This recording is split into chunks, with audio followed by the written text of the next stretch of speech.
Shalom peuple de Dieu, nous sommes là pour nous apporter la parole de Dieu.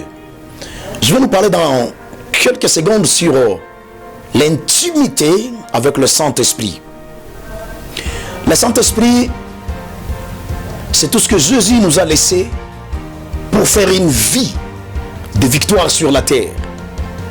La réussite sur le chemin de la vie chrétienne serait de comprendre qui est le Saint-Esprit et comment donc être en intimité avec le Saint-Esprit. Je vais être très juste.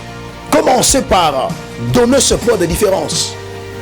Plusieurs chrétiens détiennent le Saint-Esprit, mais peu d'entre eux sont en intimité avec le Saint-Esprit. Regarde-moi très bien. Il y a des dimensions de réception du Saint-Esprit dans les domaines de la vie de quelqu'un qui est sauvé. La première dimension, l'Esprit en nous. Et lorsque nous avons l'Esprit en nous, c'est les jours de notre baptême, les jours où nous recevons Christ comme Seigneur et Sauveur. Après juste le baptême de l'Esprit, l'Esprit demeure en nous. Et s'il est en nous, il met au-dedans de nous la nature de la divinité. Mais ce n'est pas fini. Nous devons apprendre à travailler fort pour avoir l'Esprit de l'Éternel à notre côté. Lorsqu'il est à côté de nous, avec nous, comme la Bible le dit, il nous inspire les styles de l'adoration. Il nous inspire les styles de la louange. Lorsqu'il est en train d'animer les choses à nos côtés, animer la création à nos côtés, nous, en regardant la création, nous disons merci à l'Éternel. Mais ce n'est pas fini. Nous devons avoir l'Esprit sur nous. Lorsque l'Esprit est au-dessus de nous, il nous envoie dans les domaines ministériels, dans tout l'Ancien Testament, mais aussi dans le Nouveau Testament, partout où la Bible montre l'Esprit de l'Éternel au-dessus d'une personne, il venait pour doter une mission à la personne qui le recevait.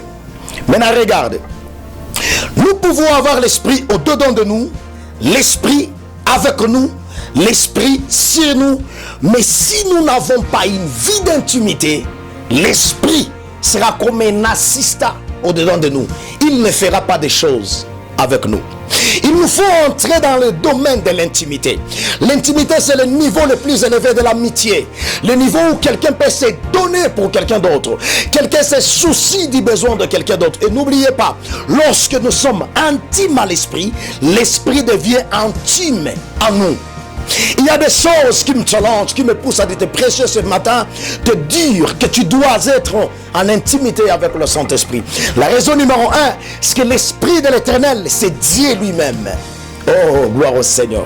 Si Dieu a des attributs qu'aucun homme de ce monde ne peut avoir, lorsque l'Esprit est représenté comme Dieu lui-même, il a ces mêmes attributs. L'Esprit peut créer. Lorsque vous voyez dans Job chapitre 33, le verset 4, la Bible nous dit, l'Esprit de l'Éternel m'a créé. C'est Job qui parle. Ça veut dire qu'il peut créer.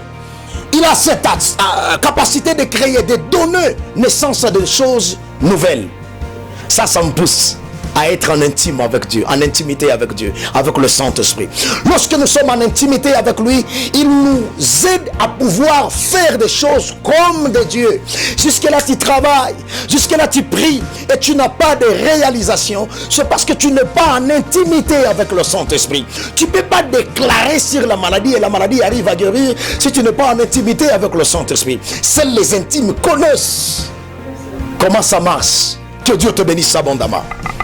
Mais la deuxième chose qui me pousse à bénir Dieu et à te prêcher sur l'intimité avec le Saint-Esprit, c'est que quand on est en intimité avec le Saint-Esprit, nous l'avons déjà comme un conducteur dans tout ce que nous sommes en train de faire. David a chanté, l'Éternel est mon berger, je ne manquerai de rien. Vous allez comprendre que dans le psaume 143, le verset 10, David est en train de montrer le Saint-Esprit comme celui qui nous conduit sur le chemin. Tu ne peux pas aller dans un travail qui sera le cauchemar de ta vie si tu as été conduit par le Saint-Esprit. Oh, je bénis Dieu. La Bible dit, ceux qui sont conduits par le Saint-Esprit, ce sont eux les enfants de Dieu. Lorsque nous sommes conduits par l'Esprit, il y a certaines surprises désagréables qui ne tomberont jamais sur notre chemin. Nous serons illuminés par sa connaissance, illuminés par ses capacités de faire. Ma prière ce matin, c'est que tu reçoives l'Esprit et que tu rallumes cette flamme de l'intimité au-dedans de toi, afin que tu marches avec le Saint-Esprit comme un intime ami. Et comment faire donc? La première des choses importantes qu'il ne faut jamais oublier, être ami à la prière. Je répète, être ami à la prière. Vous pouvez peut-être prier, mais la prière que je vous parle à ce moment, ce n'est pas la prière des demandes. Ce n'est pas la prière que vous avez toujours fait pour demander à Dieu quelque chose. Non, la prière que je vous parle, c'est la prière d'adoration. La prière de louange et l'adoration. Lorsque vous êtes animé de l'esprit de louange et l'esprit de l'adoration, l'esprit de l'Éternel s'approche de vous. Dans les psaumes, la Bible nous dit que lorsque nous sommes en train de louer Dieu, il y a une chose qui m'intéresse. David est en train de dire, il dit ceci, pourtant nous te louons, tu es saint, et tu sièges au milieu de la louange de ton peuple. Ça veut dire quoi? Lorsque la louange monte, il descend du ciel, il siège avec nous et nous devenons les intimes. Le temps arrive, bien-aimé, que tu changes ta façon d'opérer, que tu commences à opérer comme un intime de Dieu. Ça ne sera plus toi qui opère, mais ça sera ton intime qui opère avec toi. Ça sera le Saint-Esprit en Rachaba qui opérera à tes côtés. Et lorsque tu opères dans ce genre de dimension, aucun problème devant toi ne persistera. Aucune difficulté devant toi ne restera intacte. Car l'ami que tu as, c'est l'ami qui a la capacité de changer les circonstances, les temps et les saisons. Nous allons avoir la suite de cet enseignement. Pour ce soir, j'ai fini par là. Père de gloire, je prie et je bénis la personne qui m'écoute à ce moment.